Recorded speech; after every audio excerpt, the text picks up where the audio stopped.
آٹے اور چینی کی قیمتوں میں اضافے کے بعد حکومت نے عوام پر گیس بم گرانے کی تیاری کر لی۔ وزارت پیٹرولیم کے ذرائع کے مطابق وزارت پیٹرولیم کو گیس نرخوں میں اضافے کی سمری موصول ہو گئی ہے، جس کے بعد حکومت نے گیس کی قیمتوں میں اضافے کی تیاری کر لی ہے۔ ذرائع کا کہنا ہے کہ اقتصادی رابطہ کمیٹی کے اگلے ہفتے کے اجلاس میں گیس کی نرخوں میں اضافے کی سمری پیش کی جائے گی اور رواں ماہ کے آخر تک اس میں اضافہ کر دیا جائے گا۔ وزارت پیٹرولیم کے ذرائع کا مزید کہنا ہے کہ گیس کی قیمتوں میں موجودہ ریٹس کے مطابق 5 سے 15% اضافے کا امکان ہے۔ موجودہ گیس ٹیرف کے بنیاد بنا کر اس کی قیمتوں میں اضافہ کیا جائے گا۔ ذرائع کے مطابق اوگرا کی جانب سے وزارت پیٹرولیم کو سمری 17 دسمبر کو بھیجی گئی تھی اور قواعد کے مطابق حکومت نے اوگرا کی سمری کا جواب 40 دن میں دینا ہے۔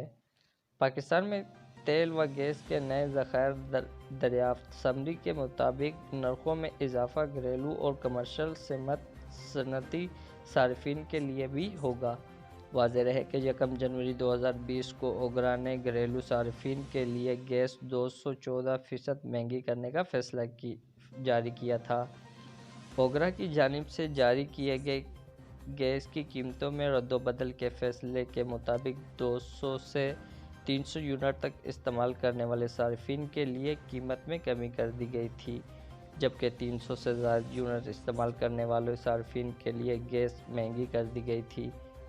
اوگرا کے فیصلے کے تحت گھریلو صارفین کے لیے گیس 214، تندور صارفین کے لیے 245، کمرشل صارفین اور CNG سیکٹر کے لیے 31%، جبکہ فرٹیلائزر سیکٹر کے لیے 153% تک مہنگی کرنے کی منظوری دی گئی تھی۔